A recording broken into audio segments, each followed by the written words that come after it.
Good afternoon छात्रों, मैं दीपक सिंह। ये कक्षा 12 के जो बुक से मैंने जितना पढ़ाया है आपको यही 70% आपका कोर्स है। आप पुराने वीडियो से भी देख सकते हैं और करंट वीडियो में भी आपको मिलेगा। और ये इसमें पेपर 4 में हम लोग पढ़ रहे हैं। तो पेपर 4 आपका रेडियो और टेप रिकॉर्डर, ये दो चीज़ें हैं। अभी हमने कल आपको बताया था रेडियो रिसीवर के बारे में। आज थोड़ा टेप रिकॉर्डर भी देख लें। टेप रिकॉर्डर से संभावित क्वेश्चन जो हैं, जैसे टेप रिकॉर्डर का कार्य सिद्धांत बता दें, टेप रिकॉर्डर के पार्ट्स लिख दें और टेप रिकॉर्डर में सामान्य दोष और उसका निवारण दे दें। तो ये इसके अंदर है, टेप रिकॉर्डर या रेडियो दोनों में। तो टेप रिकॉर्डर आपका आया 1898 में। सर थॉमस एल्वा एडिसन ने एक ऐसे यंत्र का आविष्कार किया जो आवाज़ के कंपन की नकल दोहरा सकता है। और इस यंत्र का नाम उन्होंने, उसको फिर आप दोबारा भी सुन सकते हैं, रिप्रोडक्शन कर सकते हैं। तो इस यंत्र का नाम रिकॉर्ड प्लेयर था। और बाद में इस एडिसन ने अपने यंत्र को ग्रामोफोन के नाम से रखा। और फिर चुंबकीय टेप रिकॉर्डर का आविष्कार 1924 में हुआ।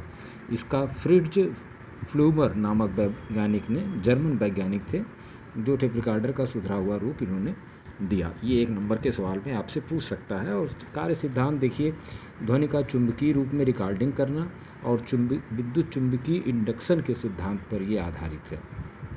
इसमें पीवीसी पतली प्लाई पे टेप और फेरिक ऑक्साइड का पेस्ट जो इसमें चढ़ाया जाता है। जो ये कैसेट आता था आपका, इसमें फेरिक ऑक्साइड का पेस्ट चढ़ाया जाता था। तो ये एक नंबर, दो नंबर के सवाल हैं। टेप रिकॉर्डर की विशेषताएं क्या है? रिकॉर्डिंग और रिप्रोड्यूसिंग दोनों करता है ये। और इसमें टेप को विचुंबकन, जो आप कहा विचुंबकन क्या मतलब होता है? चुंबक का ख़त्म कर देना, इरेज कर देना। तो इसमें फोनो रिकॉर्ड ध्वनि आपको सुनाई देती। और एक छोटा सचल उपकरण है, इसको कहीं भी ले जाया जा सकता है। इसकी विशेषता में रिकॉर्डिंग एंड रिप्रोड्यूशन क्या है? तो रिकॉर्डिंग मतलब एएफ सिग्नल जो आपका मिलता है, सबसे पहले एएफ सिग्नल को एम्पलीफाई किया जाता है, शक्तिशाली बना के रिकॉर्डिंग हेड को दे दिया जाता है, जो जिसके अंदर रिकॉर्डिंग हेड में प्रारंभिक चुंबकीय क्षेत्र पैदा करने के लिए हाई फ्रिक्वेंसी की अथवा डीसी वॉइस भी दी जाती है। और इसकी रेंज 30 से 150 किलो रेंज की होनी चाहिए। और रिकॉर्डिंग हेड से जब पास गुजारा जाता है तो उस पर चुंबकित हो जाता है। रिप्रोड्यूसिंग का मतलब होता है कि फिर उसी आवाज़ को, रिकॉर्डिंग के विपरीत रिप्रोड्यूसिंग है। जब चुंबकीय टेप को प्रोड्यूसिंग हेड के रिप्ले के पास से गुजारा जाता है तो हेड की कॉइल में वोल्टेज एएफ सिग्नल पैदा हो जाता है और इसी से वो फिर रिप्रोड्यूस हो जाता है। दूसरा 1-2 नंबर का सवाल है कि इसकी संरचना क्या है? तो रिकॉर्डिंग हेड है, इरेजिंग हेड है, रिप्रोड्यूसिंग हेड है, विद्युत मोटर है और इसके अंदर माइक्रोफोन भी है, लाउड स्पीकर भी है, चुंबकीय टेप है, यांत्रिक पुर्जे गियर हैं, टोन कंट्रोल प्रणाली भी है। तो ये इसका एक संरचना होती है, तो जिसमें आपको इनके नाम पूछ सकता है। उसके बाद इसके अंदर 1-1 नंबर के सवाल होते हैं। मैग्नेटिक हेड क्या होता है? जो मैग्नेटिक हेड रहता है, तो टेप रिकॉर्डर के इस ऑडियो फ्रीक्वेंसी सिग्नल रिकॉर्ड करने वाला छोटा सा उपकरण रिकॉर्डिंग हेड कहलाता है। और यह दोनों के लिए कार्य करता है, जैसे इसे यूनिट मैग्नेटिक हेड भी कहते हैं। ये रिकॉर्डिंग में और रिप्रोड्यूसिंग दोनों में काम करता है। दूसरा पूछता है इरेजिंग हेड क्या है? तो इरेजिंग हेड की संरचना मैग्नेटिक हेड के ही समान होती है। इरेजिंग का मतलब विचुंबकन कर देना, मतलब उसके अंदर से जो टेप पर आपकी आवाज़ है उसको ख़त्म कर देना। अलग से हेड प्रयोग किया जाता है इसलिए, और इस पर रिकॉर्ड हुए टेप को विचुंबकित कर दिया जाता है। इसे विचुंबकन हेड भी कहते हैं, इसे इरेजिंग हेड को।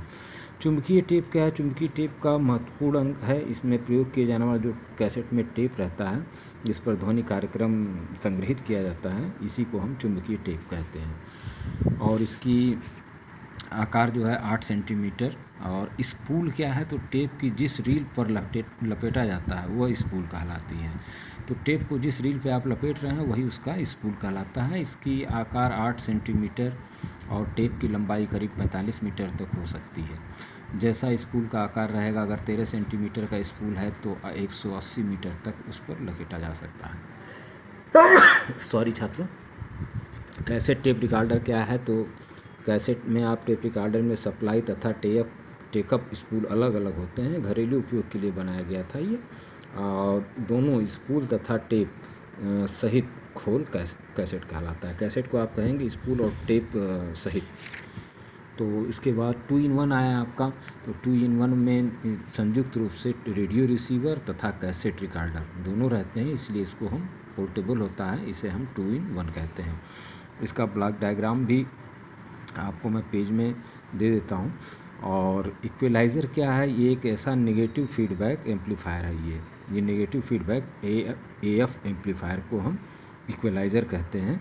और इसमें जो है इसके एम्पलीफायर का जो परिणामी रिस्पांस होता है फ्रीक्वेंसी का, ये पूरे AF रेंज पर लगभग एक समान होता है।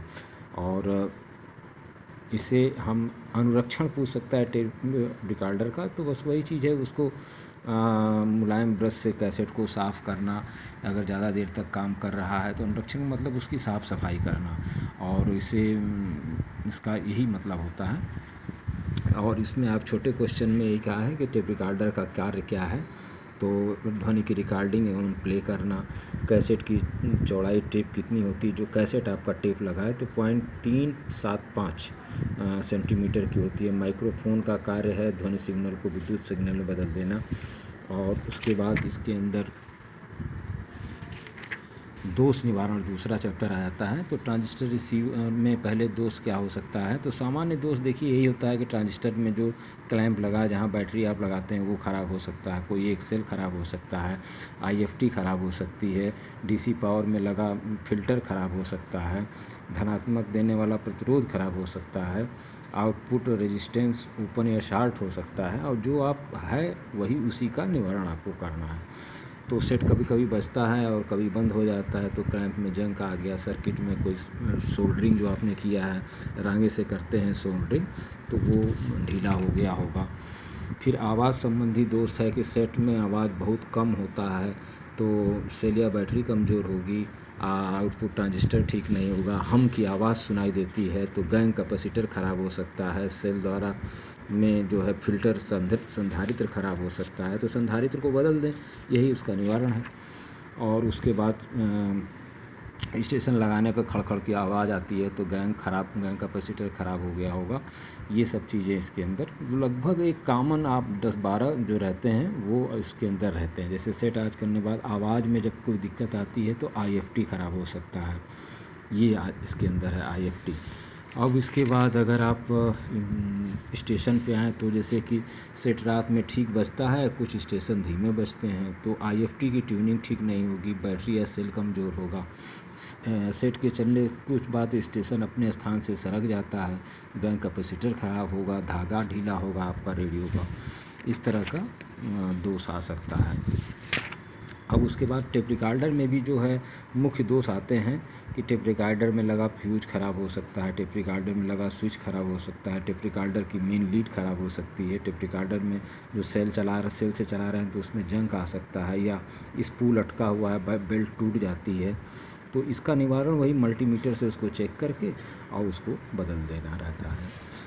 और इसके अंदर कभी कभी मोटर की स्पीड बहुत तेज़ हो जाती है, तो मोटर पर लगी रेजिस्टेंस ख़राब हो गई होगी जो उसको रोकती है, सप्लाई वोल्टेज बहुत अधिक हो गया होगा। ये कॉमन जो है ख़राबियाँ रहती हैं। उसके बाद इस पर हम सीधे क्वेश्चन इसमें आ जाते हैं। ट्रांजिस्टर रिसीवर बिल्कुल कार्य नहीं कर रहा है, तो ऑन ऑफ स्विच अगर दिया है तो यही ख़राब होगा। और ट्रांजिस्टर रिसीवर बहुत जल्दी ख़राब हो जाता है, तो ये देखिए ऑन ऑफ स्विच ख़राब है, सर्किट कहीं शॉर्ट है, आउटपुट ट्रांजिस्टर में कभी है, तो कोई भी हो सकता है, सब हो जाएंगे। टेप रिकॉर्डर में कैसेट लगाने में मोटर नहीं चलती है, तो मोटर ख़राब है। तो इस तरह के क्वेश्चंस आपके पास आते हैं। और टेप रिकॉर्डर का कार्य ध्वनि की रिकॉर्डिंग प्लेबैक करना, सही है। टेप का पर ध्वनि जनरेटर एक्शन से उत्पन्न होती है, एकदम सही है। माइक्रोफोन का कार्य ध्वनि को विद्युत सिग्नल में बदलना, ये भी सही है। और उसके बाद ये 5वां पेपर आ जाता है आपका ब्लैक एंड वाइट एंड रंगीन टेलीविज़न, जिसके अंदर ये करीब 1, 2, 3, 4, 5, 6, 7 चैप्टर हैं। और इसमें बड़ा बस वही ब्लॉक डायग्राम दोनों का बनाना ज़रूर पूछता है। मोनोग्राम ये 8 नंबर का सवाल आ जाता है। और उसके बाद टेलीविज़न मरम्मत के लिए आवश्यक उपकरण को आप सब जानते ही हैं, मैंने वीडियो में दिया भी है। टेलीविज़न की मरम्मत की दुकान के लिए क्या होता है, क्या चाहिए, वो भी मैंने आपको समझाया है। और इलेक्ट्रॉनिक्स में युक्तियाँ जो हैं, डायोड की कैसा प्रतीक चिन्ह बनता है, वो भी मैंने आपको बताया है। आप उसको मैं इसमें फॉरवर्ड भी कर देता हूँ। तो टीवी का पेपर भी लगभग मेरा को पिछले महीने में अप्रैल में मैंने पढ़ाया था, तो उसमें आप फॉरवर्ड कर दे तो उसको आप देख लें। सिर्फ यही पंचम पेपर में आपका ये इतनी चीज़ें हैं और बहुत आसान है। थोड़ा रिमोट कंट्रोल की जानकारी है, ब्लैक एंड वाइट की उसका ब्लॉक डायग्राम बना दीजिए। और अगर हम क्वेश्चन में देखें तो वही आ भी आ रहा है। टीवी का परिचय एक निबंध दे दीजिए, टीवी पर एसएमपीएस पावर सप्लाई को समझा दीजिए, टीवी रिसीवर का ब्लॉक डायग्राम बता दीजिए, ईएसटी पर नोट लिखिए, एजीसी पर नोट लिखिए, ब्लैक एंड वाइट के सामान्य दोष बता दीजिए। ये जरूर पूछेगा आपसे ल्यूमन और ह्यू तथा संतृप्तता क्या है, और कलर मिक्सिंग थ्योरी क्या है, प्राथमिक रंग क्या है, तो रंगीन टीवी तथा ब्लैक एंड टीवी में अंतर क्या है, और रंगीन टीवी के सामान्य वही दोष आ गया। रास्टर क्या है, ये जरूर पूछता है। टीवी बूस्टर क्या है, ये जरूर पूछता है 5वें पेपर में आपका। और उसके बाद रिमोट कंट्रोल का प्राइमरी सेक्शन का नाम लिख दीजिए, रिमोट कंट्रोल पर एक निबंध दे दीजिए। केबल टीवी क्या है, इसमें पुर्जों का नाम बता दीजिए। पैटर्न जनरेटर ये आपका उपकरण में है, आवश्यक सामग्री दुकान के, परीक्षण यंत्र इसे आप कहेंगे। और उपकरण तो आपका पेचकस वगैरह होता है। वोल्टेज स्टेबलाइजर क्या है, पीएच मीटर मैंने आपको दिखाया भी है, पीएच मीटर कैसा होता है। और टीवी दुकान की स्थापना हेतु आवश्यक सामग्री के नाम लिख दीजिए। टीवी रिपेयर हेतु औजारों के नाम बता दीजिए। तो ये 5वां पेपर है आपका। एक तरह से इसको मैंने पढ़ा भी चुका हूँ, उसको मैं वीडियो फॉरवर्ड कर देता हूँ। आज लगभग ये ख़त्म इसको माना जाए। उसके बाद सामान्य आधारित विषय पर कुछ इंपॉर्टेंट 40-50 क्वेश्चन बता देता हूँ। 20-22 क्वेश्चन आते हैं, अब मैं उसके लगभग दूने क्वेश्चन आपको दे देता हूँ। मेनी थैंक्स छात्रों, और उम्मीद है कि आप लोग अच्छे से अपना पाएंगे। जैसे सबका रोल नंबर तो पता ही है, नाम भी मैं ले लेता हूँ। ब्रजेश कुमार, उमेश कुमार, करण राजभर, विशाल राजभर, प्रदीप यादव, अमित यादव, अविनाश पांडे, मनदीप चौरसिया, चंजीत राम, रोहित यादव।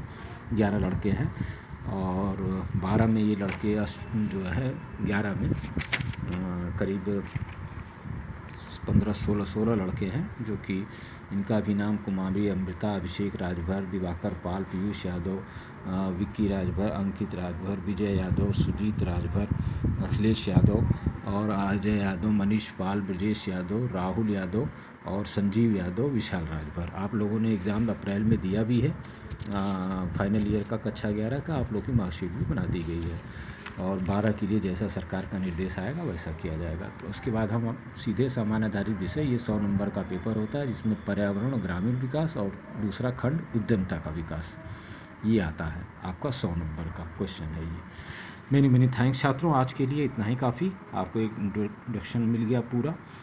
और टीवी के पेपर को आप जो है पुराने वीडियो से मैं फॉरवर्ड कर दे रहा हूँ और पेज दे रहा हूँ, आप उसको आज इसी को पढ़िए, कल मैं उसको दे देता हूँ आपको। Many thanks.